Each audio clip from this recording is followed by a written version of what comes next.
The Gallipoli campaign as a whole had its origins back before the start of World War I. And although it's rightly famous, or infamous, for the struggles of the troops ashore, a large number of which were of course the Anzacs, the motivations, causes, triggers, and ultimately the losses were almost all driven by naval events. In the run-up to World War I, the Ottoman Empire had signed a complex secret treaty with Germany siding against Russia. As was the nature of many of these pre-World War I treaties that would drag most of the continent into years of grinding attrition, it was not actually targeted at an entire side, either the Central Powers or the Triple Entente. Indeed, there's a decent amount of evidence that had the Ottomans known that the British Empire would actually fight in a European land war, they may well have kept their distance from the whole thing, ironically enough mirroring the attitude of the Kaiser, if not his generals. Exactly what British intelligence knew about this alliance is unclear, but the historic British position, which had been enforced at gunpoint in the Crimean War over half a century earlier, had been to support the Ottomans against Russia to prevent Russian expansion and, critically, to prevent unfettered Russian naval access to the Mediterranean. The Ottoman Empire itself also had pro-German and pro-British political factions, but in the opening months of summer 1914, as the crisis over the assassination of Archduke Ferdinand escalated, the British ambassador to Constantinople was nowhere to be found. He'd gone on leave, and was expected to return in late August. That was to have momentous consequences. Without any reference to British support or up-to-date information as to British intentions, the pro-British faction was already on the back foot when the British government sent notice of the requisition, forcible acquisition, or compulsory purchase, depending on how you want to look at it, of 2 Ottoman battleships. To say that the Ottomans took this badly was something of an understatement. They protested the legality of the ship's seizure outright, and they rejected any notion of the ships joining the Royal Navy. They wanted their ships back in Ottoman hands as soon as possible. The British, of course, refused to do this, which left the Ottomans without the ships or the money that the British had initially offered to pay for them, a good chunk of which had been raised by the general public within the territories of the Ottoman Empire, and made the whole issue even worse in the eyes of the Ottoman citizenry. Seeing the winds shifting in their favour, and with nowhere else viable to go in the Mediterranean, Admiral Suchet directed his battle cruiser Goeben and the cruiser Breslau to head for the Dardanelles. Technically, by the time they arrived, the Ottomans were still neutral, and they should have blocked all military traffic from belligerent powers from passing through.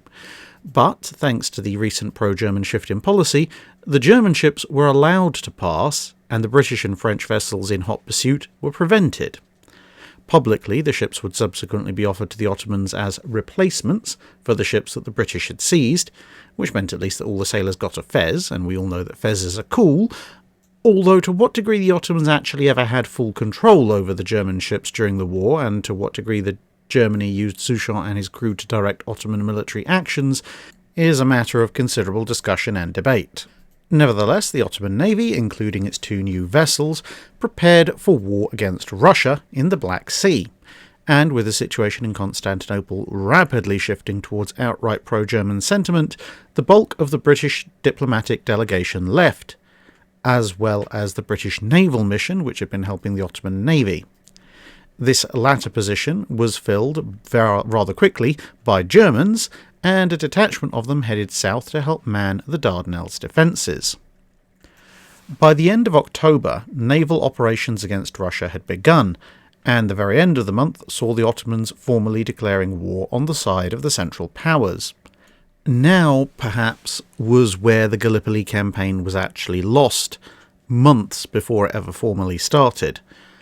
Whilst several hundred German troops had been sent to help man the defences at the Dardanelles Straits, at this stage, any consideration of upgrading them was quite low priority. The pursuing Allied ships had respected the notice that they were not to enter, and although a number of Allied ships had remained in the area, they didn't seem like they wanted to chance passing through the straits. Back in Constantinople, many officers were justifying the lack of any significant additional preparation by claiming that, well, they'd prepared and fully modernised the defences back in the 1880s, so clearly by the 1910s there was no need for any further major changes. On the 3rd of November, however, came the Allied mistake. At this stage, the totality of the defences from one end of the Dardanelles Strait to the other consisted of around 100 operational emplaced guns, the vast majority of which were hopelessly obsolete and incredibly short range. Around a dozen guns total represented the full strength of firepower which could be brought to bear against a modern attacker. There was a single line of mines at the first choke point that was past the entrance to the straits themselves, and there was scarcely enough ammunition to go around. Designed mostly in the age of sail, when good arcs of fire required direct lines of sight for cannon, most of the fortifications were high-sided structures that were designed to take on ships of the line, but were hopelessly visible and exposed to modern warships. In case the enemy came by night, the straits were defended by a grand total of 2 searchlights. So what was the mistake? It was the British government choosing to treat the Ottoman entry into the war as more akin to some minor country or city-state acting up against their colonial masters, or soon-to-be masters, as opposed to a fairly large empire with considerable manpower reserves and readily apparent German support. Whilst a short bombardment to remind someone of their place might have worked in a colonial war, in this case the attack by the battle cruisers Indomitable and Indefatigable alongside the French pre-dreadnoughts Suffren and Verité would be the likely cause of the doom of the main campaign the next year. At this stage, as mentioned earlier, upgrades had been incredibly slow, minimal, and the whole process was subject to a lot of tension between the Ottomans, who didn't really want to do much, and their newly arrived German advisors, who were frankly horrified by the state of the Ottoman navy and the defences. The 20-minute Allied bombardment changed all that. Designed as a typical 19th century show of displeasure, in and of itself, the attack was actually spectacularly successful. The Allied ships opened fire at a range that was so far beyond the capabilities of the Ottoman guns to reply it was almost laughable. The majority of the troops assigned to the fortifications took cover rather than even try to fight back, and one of the forts managed to take a direct hit that set off a magazine explosion, which was rather spectacular. At this stage, if there had been a more substantial fleet in the area, the Allied forces would arguably have been able to proceed straight up the Dardanelles Straits, suppressing the few guns that were left capable of reaching them, and giving ample operating room for small craft to sweep the slightly increased number of mines in this area. And then they could have sailed onwards to Constantinople. Whilst having a fleet pointing its guns at the Ottoman capital may not have had quite the effect the Allies were hoping for, since everyone seemed to have forgotten that this had already been done by Admirals Duckworth and Sidney Smith without much success about a century earlier, it certainly would have put the Ottomans on the back foot, especially if it was followed up by troops who seized the disordered and demoralised forts and secured the straits for further Allied use and, of course, the reopening of trade with the Russian Empire.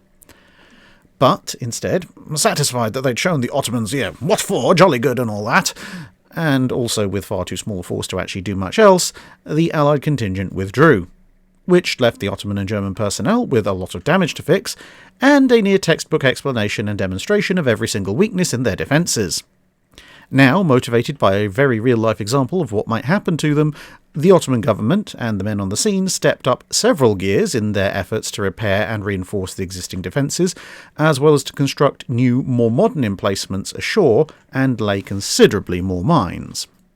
On the Allied side, the Ottomans pretty much dropped off the front page of concerns for a good while after that, until in early 1915, as the war began to bog down in Europe, casualties started rising dramatically, and the Royal Navy kept batting away Churchill's ideas of amphibious landings in places like the Netherlands, which was neutral, or a nascent Baltic plan.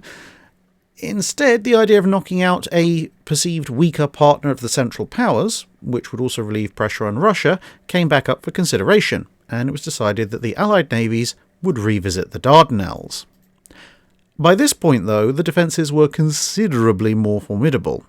At the Aegean Sea entrance, there were now 50% more searchlights than there had been in the entire reach of the Straits previously, but the main strength of the defences now lay in the Narrows, roughly between Dardanelles and Chanak. With the approach covered by multiple batteries of field howitzers, there were now 11 lines of mines, one of which guarded a potentially attractive landing area on the Asiatic side of the Straits and also covered a known southbound shipping channel, with the rest stretching out across the Narrows in sequence. There were also at least a dozen searchlights here for night operations and almost 100 guns, a mix of fixed guns and mobile ones, which covered the minefields themselves.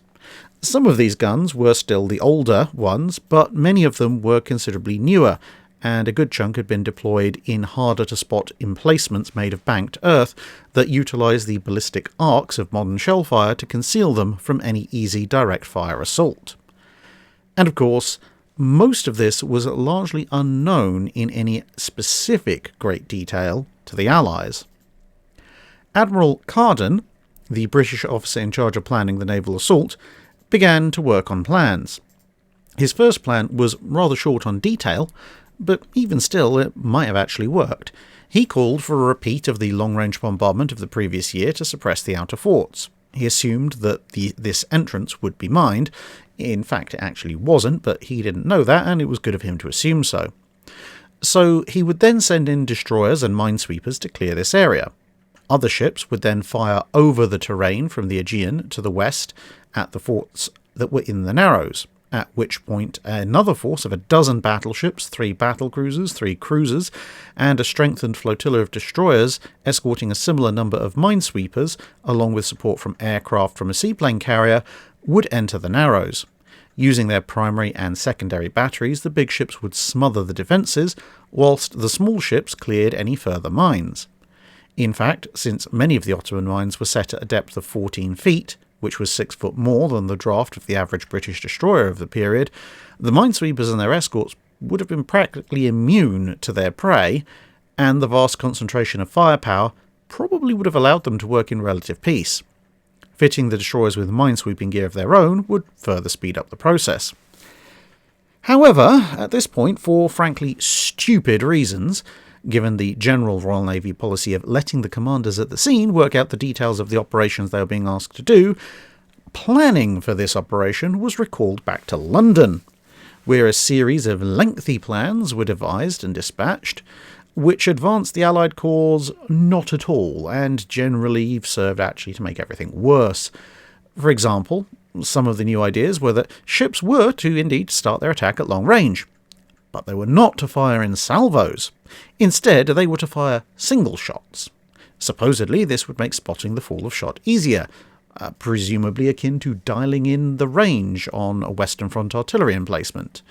In reality, of course, this negated much of the point of any fire control equipment that would be found aboard the battleships, and vastly reduced the morale effect of incoming fire, amongst other things. There were also instructions to carry out the overland bombardment from the Aegean, but only as a trial, as if the defences needed any more live fire tests of their setup to work from. And the minefields were almost entirely glossed over.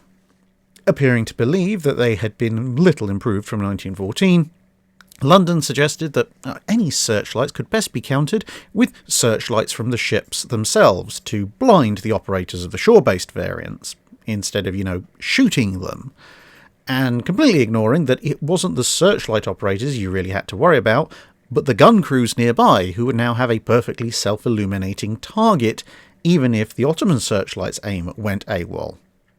The considerable opposition that Carden had expected to need 100 heavy guns to deal with was dismissed as capable of being suppressed mostly by secondary battery fire. London also seemed oddly obsessed with sparing ammunition and gun barrels, allocating only 10 rounds to the destruction of every Ottoman gun. They generously built in a 50% safety margin, so that the fleet would be told to expend around about 15 rounds at most per gun that they needed to destroy. The brand new super dreadnought HMS Queen Elizabeth, with its mighty 15-inch main battery, was expected to be highly effective, and would in fact turn out to be so, but her initial role was gradually downgraded and downgraded and downgraded, simply to save barrel wear, until she eventually ended up being a one-ship replacement for the small squadron that Carden had wanted to fire over the land. The forces that would be allocated were also downgraded. Only 2 modern capital ships, including Queen Elizabeth, would be allocated, and the minesweepers would be made up entirely of a collection of requisitioned trawlers with mostly civilian crews. The more capable and better disciplined fleet sweepers would be kept at home. This would become a major problem, as the trawlers, with their sweeps deployed, could barely make it past 6 knots if they were lucky on a flat calm. And there was a persistent current that would be driving against them that ran at about 4 knots. And it continued to go on like this, despite the fact that even a brief look at pre-war fleet exercises and gunnery tables would have suggested that for the estimated number of guns, the Royal Navy reckoned there were around 200 now, which was actually remarkably accurate, all things considered. They reckoned you'd need about 30 shells from Queen Elizabeth's various guns, or about 50 from a pre-dreadnought, to actually land a direct hit on a target the size of a reasonable-sized defence gun from any kind of distance, assuming, of course, that the gun stayed in place and that the ranging data they had in the first place was good. Mitigating these numbers somewhat would be hits to magazines, which would obviously wipe out multiple guns, hits which might take out more than one gun if the guns were too closely spaced together, a near miss that might still wipe out the crew, or hit another gun entirely, and the effects of bombardment that might make the gun crew quit their positions. However, problems in the other direction would be issues with spotting the fall of shot, bad weather, wear on the guns, which would make them less accurate than their tables suggested, and the fact that no ship would be able to fire over 1,000 rounds continually from a single calculated position. And of course, if the ship had to move off, then all the ranging calculations would need to begin again. It was suggested that seaplanes could be used to correct the fall of shots to still further reduce the insanely optimistic estimates of shell usage coming out of London, but the seaplanes that would be made available could either climb high enough for useful spotting work outside of rifle range, or they could carry radios, but not both, due to the performance impacts that were incurred by putting a heavy radio set in something made out of plywood and canvas. A plane spotting fire, flying back, writing down the corrections, lobbing them into the sea, a ship's boat picking them up, and then taking them back on board the ship to pass them on to the captain and the gunnery crews and so on, in lieu of, having a radio, would involve such a time lag as to make the information practically useless. Alternatively, it was suggested that destroyers might be sent in closer to observe and report back. One presumes that the assumption was made that the larger guns of the shore batteries just wouldn't turn on the destroyers, for reasons. Oh, and to cap it all off, of the 2 modern ships Carden would be given, the battlecruiser Inflexible and the aforementioned Queen Elizabeth, the latter was absolutely forbidden to go through the straits with the rest of the fleet, which would mean that should the Ottomans deploy Goeben as a last-ditch defence measure, it would be largely down to Inflexible to try and solo the German battlecruiser. Whilst the relatively close quarters of the Dardanelles Straits themselves and the initial opening part of the Sea of Marmara might have mitigated the German vessel's heavier armour to a degree by forcing the fight to a range where neither side's protection mattered, that's not a fight that I'd be putting money on. Finally, assuming that somehow this all worked out, Carden was also not allowed to actually bombard Constantinople. Instead, he was supposed to force the entirety of the Ottoman Empire to capitulate by means of stern looks, a quivering moustache, harsh letters, and the pointing of guns. Guns that, need it be emphasised again, he couldn't actually fire. Whilst he was well equipped in the moustache department, he wasn't really well equipped for any of the other things, and in any case, this was almost exactly the same kind of setup and rules of engagements that had doomed the Duckworth and Sidney Smith expedition in 1807. London appears to have just assumed that simply showing up with a lot of ships would make the Ottomans break and run away. Nonetheless, a fleet was assembled and the first attack of this renewed campaign was launched on the 19th of February 1915. On paper, the force was considerable. The Queen Elizabeth and Inflexible were accompanied by the British pre-dreadnoughts Triumph, Vengeance, Cornwallis, Agamemnon and Albion, along with the French pre-dreadnoughts Suffren, Gallois and Bouvet. Unfortunately, much of this force was not only pre-dreadnoughts, but older pre-dreadnoughts, with worn guns and little, if anything, in the form of fire control equipment beyond basic rangefinders. The attack was subsequently opened by HMS Cornwallis, which managed to completely miss the fort it was aiming at entirely, and then suffered a mechanical breakdown. Vengeance, Suffren and Triumph came up to replace her, but regardless of if they were underway or stationary, their accuracy remained frankly terrible. After 6 hours with little reply, it seemed that perhaps the forts were being heavily suppressed, so the ships closed in to use their secondary batteries, as thus far it had just been a long-range bombardment.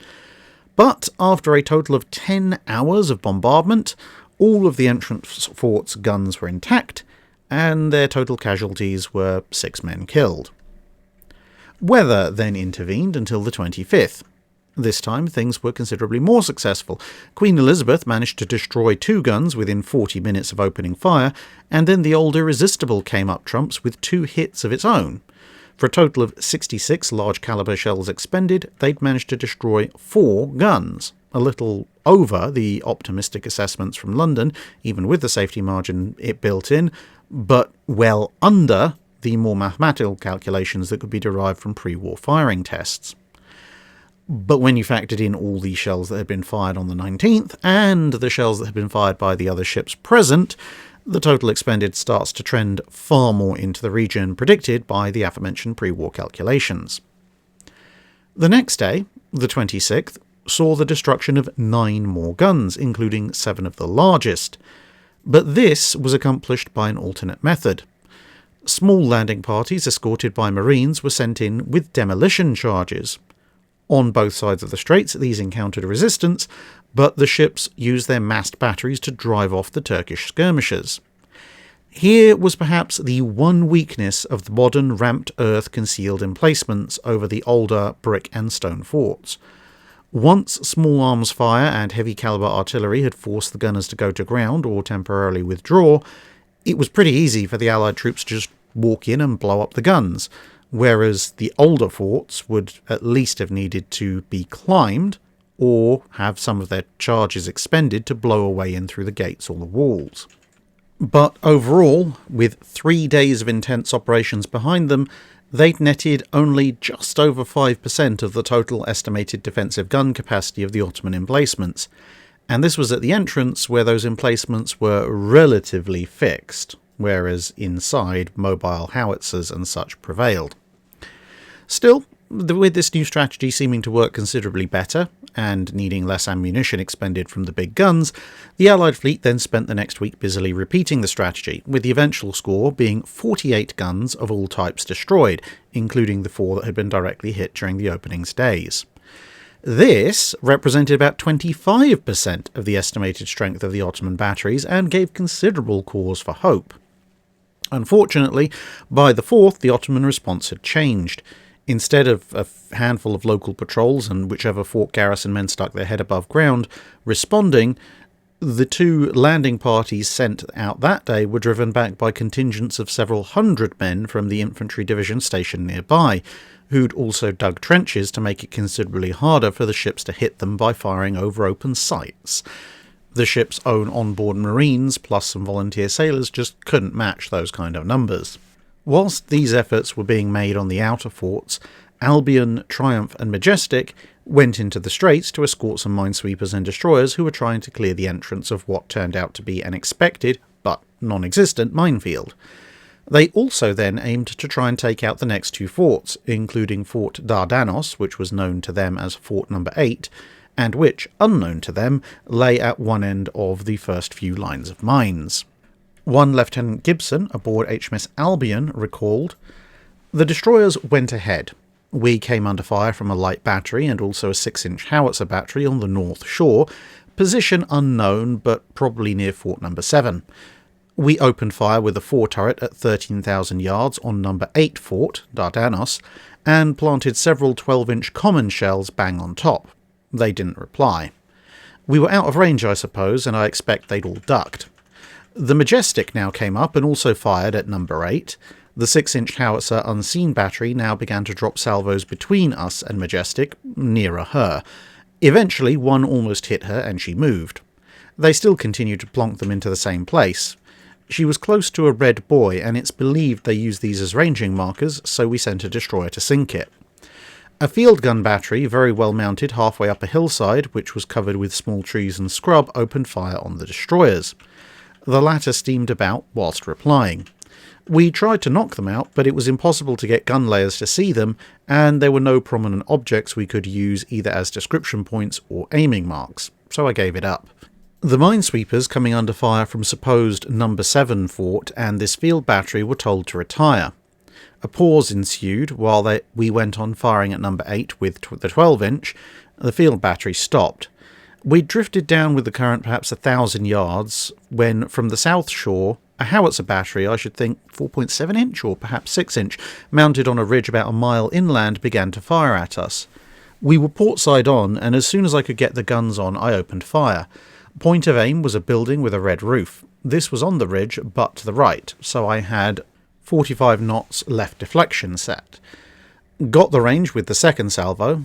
Clearly at this point Albion had given up following the no salvo orders, and let them have it. Several very good salvos. That's the enemy shells, were coming all around. One passed very close over the foretop, where I was located, and fell about 50 yards over the ship. Another landed just before the foretop. One went just after the funnels, and one about 3 yards short under turret B2, which nearly drowned both the crews of B1 and B2 with spray and bits of shell that came down all over the ship. It was lucky we weren't hit. We burst 8 or 10 6-inch shells right on the ridge and silenced them. It was now about 5 p.m. Signals now came for 2 ships to relieve Albion and Triumph, who were to go to Tenedos, and I wasn't sorry for it. It seemed that it wasn't just the Allied ships who were unable to hit all that much, but given the older pre-dreadnoughts assigned had been sent because they were considered somewhat expendable, the Admiralty had followed up with these slightly contradictory orders that they were to avoid any risks, which in and of itself is something of an odd order to give out in a war, but even more so given the circumstances. The minesweepers were struggling though. The further into the straits they went, the more powerful the effect of the current became, and the more fire they were coming under. Their destroyer escorts were also having issues dealing with the many new searchlight emplacements when they tried to sweep mines at night. Back at the fleet's base out in the Mediterranean, the future Admiral Cunningham debated what exactly was going on. The flotilla of destroyers operating in the straits was simply trying to run escort duty, whilst the flotilla that his HMS Scorpion was part of had been fitted with minesweeping gear and would have been much more capable of clearing the straits, and yet they were just languishing away from the action. Outside and to the west, Queen Elizabeth had been steadily hammering away at its targets inside the Narrows by firing over land.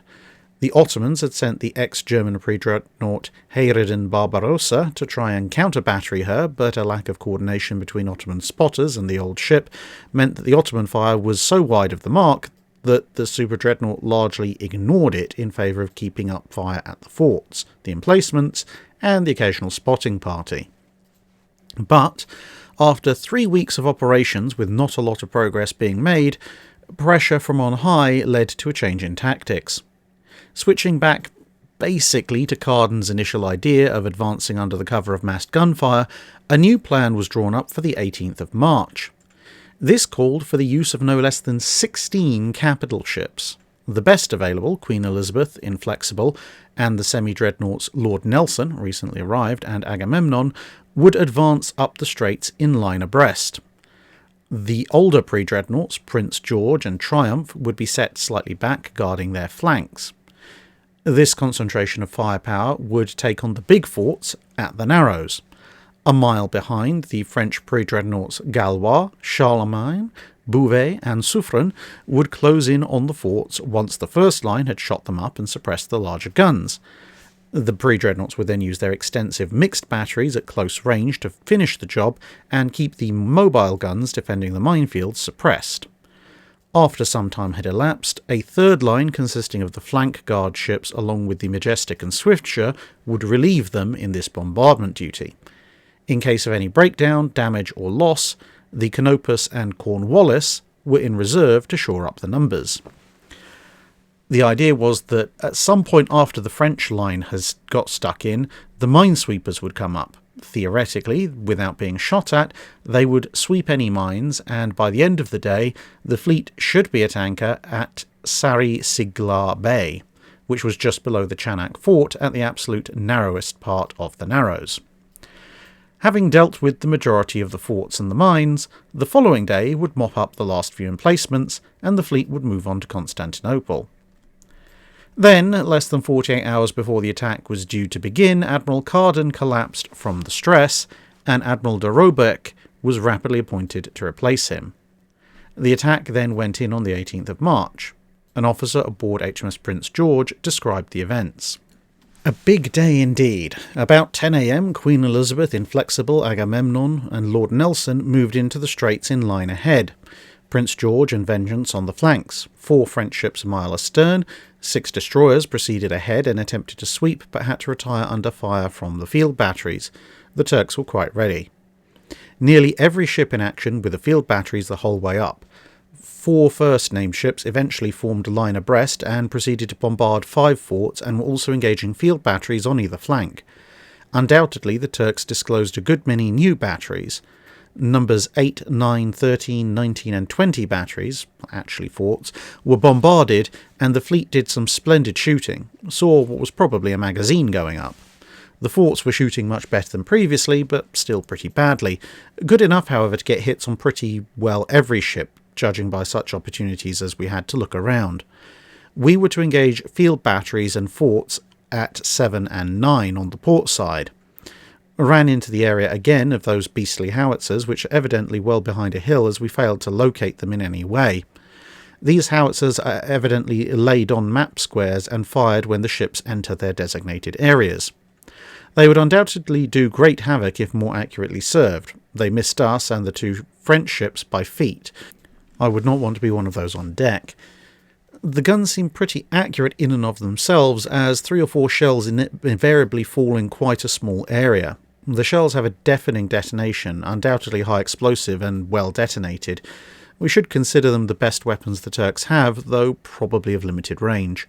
1 battery or fort was firing pretty good shrapnel with black bursts. One of these burst over Inflexible's foretop. I saw the foretop later. The roof was battered in and penetrated in about a dozen places. Part of the roof appeared to have fallen just in front of the funnel. Later learned that all of the control party were finished by that hit. We had 2 wounded in our crow's nest by one of these shells, and got a small splinter in my right temple at the same time. Each ship had a picket boat out in order to deal with mines. Ours had very narrow escapes. We couldn't but admire them. The picket boat of the Queen Elizabeth particularly was always ahead of the ship, acting as a pilot boat. It even remained about 50 yards ahead with a 15-inch going off over her from Queen Elizabeth. We gradually forged ahead of the first line, who, however, continued firing. The French boats came along too on either flank. The 2 on the port side each had to pass through the howitzer area, and it was marvellous to see the shell bursting closely around each in turn. I put in the best of my time trying to locate those howitzers, but without result. One of these Frenchmen was particularly well handled, steamed up close to the port shore and put in a rapid and, I judged, accurate fire, engaging forts 8 and 9 and field batteries in addition. She got so far up as to interfere with our fire on Fort 9. The trawlers were to have come in at this time for sweeping operations, but the fire was much too hot. We were hit twice, one just above the net shelf port side under the bridge, burst outside, luckily, but burst a hole about 3 inches diameter in the ship's side. Fragments frequently scattered through the artificier's mess, piercing bulkheads, etc. One in the aft corner bridge starboard side burst on a signalman's box, tore a large hole in and out of the heads under the bridge. Fragments got through the slit of the conning tower, slightly wounding the captain and signalman. An artificier entering the heads was wounded in his side, leg and wrist.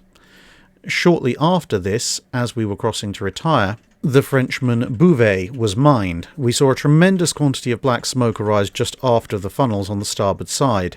Then she commenced gradually to roll towards us. We were about 400 yards to the starboard of her.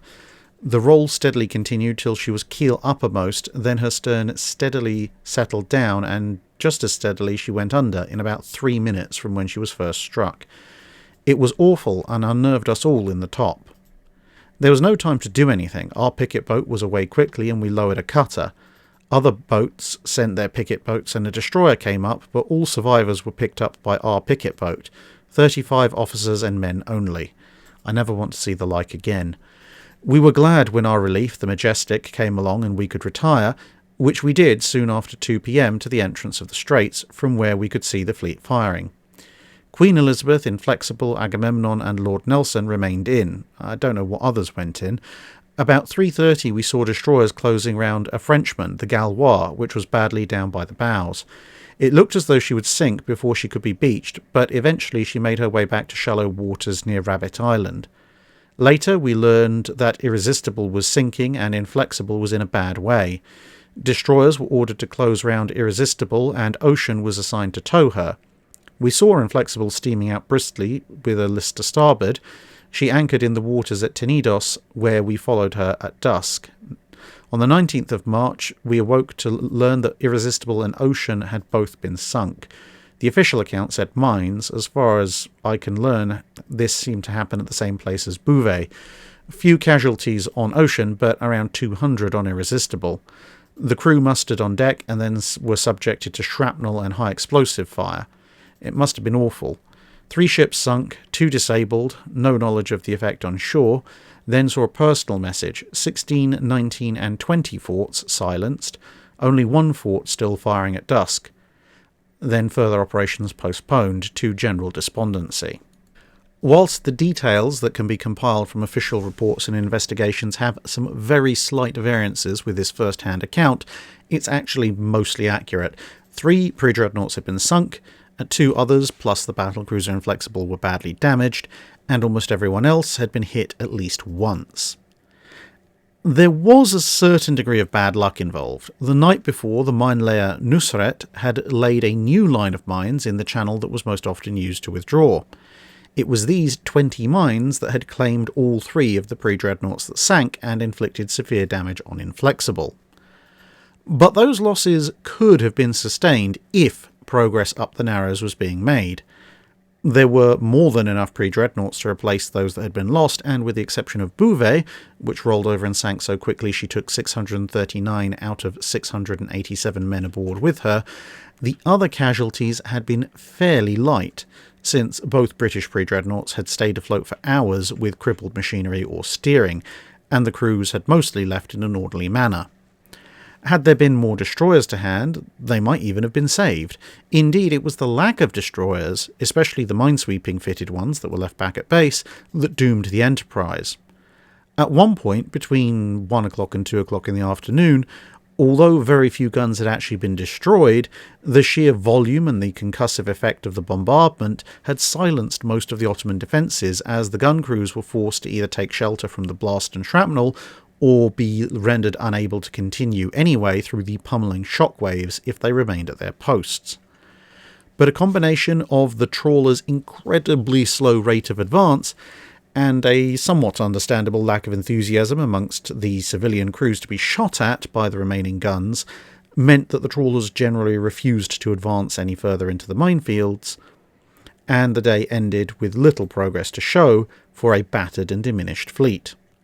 Roger Keyes, then a Commodore and later Admiral Keyes, was in charge of Queen Elizabeth that day, and he would later write, "The fear of their fire was actually the deciding factor of the fortunes of the day. For 5 hours the destroyer HMS Weir and the picket boats from our ships had experienced, quite unperturbed and without any loss, a far more intense fire from the Ottomans than the sweepers encountered.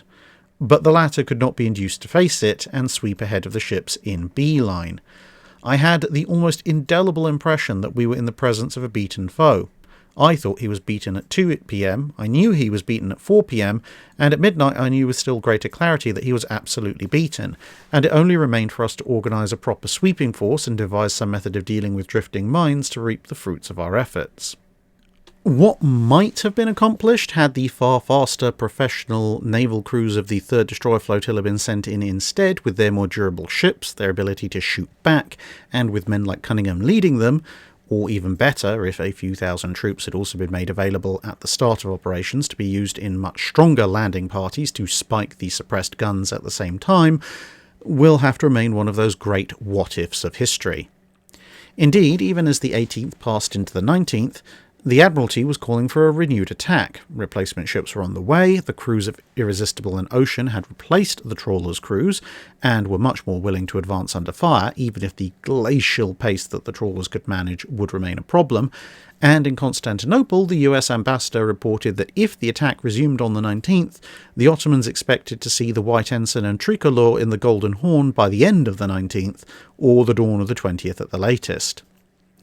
But it wasn't to be.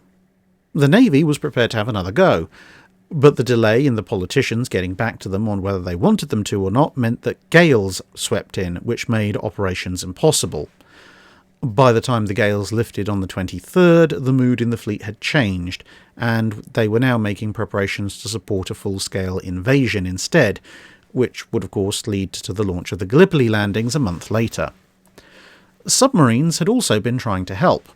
Over the time since the first bombardment back in 1914, HMS B-11 had managed to bypass the defences and sink the old rebuilt ironclad Mesoudaye, but both the French Saphir and the British E-15 had gone aground trying to repeat B-11's run. Right before the landings by the Anzacs commenced, the Australian HMAS AE-2 succeeded in running the gauntlet and would manage to claim a destroyer before itself being sunk.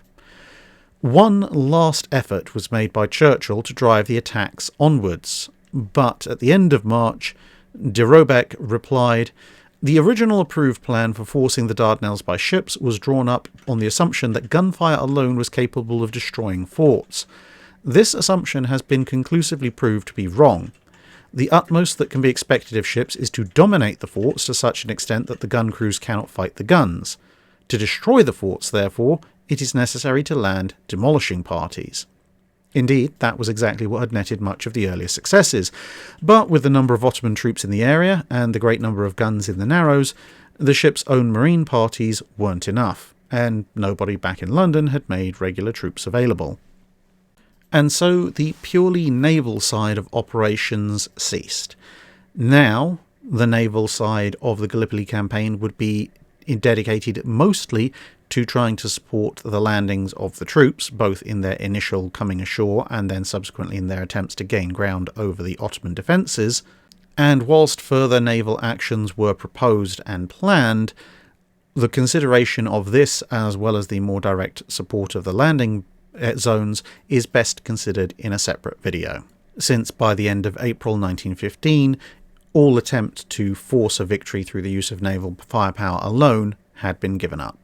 That's it for this video. Thanks for watching. If you have a comment or suggestion for a ship to review, let us know in the comments below.